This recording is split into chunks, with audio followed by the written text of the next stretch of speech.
సంగారెడ్డి జిల్లా కంది మండలం కవలంపేట్ గ్రామంలో శ్రీ దుర్గా భవానీ ఆలయం 7వ వార్షికోత్సవ వేడుకలు ఘనంగా నిర్వహించారు. ఈ వేడుకల్లో సంగారెడ్డి శాసనసభ్యులు చింతా ప్రభాకర్ పాల్గొని ప్రత్యేక పూజలు చేశారు. ఈ సందర్భంగా ఆలయ కమిటీ నిర్వాహకులు ఎమ్మెల్యేను ఘనంగా సన్మానించారు. ఈ కార్యక్రమంలో మాజీ సిడిసి చైర్మన్ బుచ్చిరెడ్డి, మాజీ జెడ్పీటీసీ కొండలరెడ్డి, శ్రీధర్ రెడ్డి, రవీందర్, మల్లేష్, రాజేందర్ రెడ్డి, రాజు, ఆంజనేయులు, వీరప్రసాద్ తదితరులు పాల్గొన్నారు.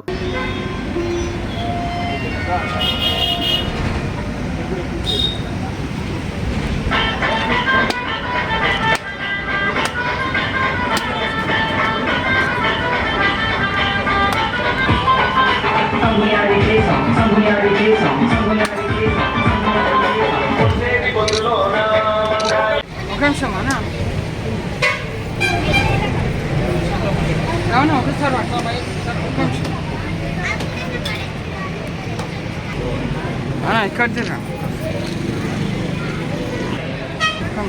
అన్న అన్న ఒక నిమిషం సరే.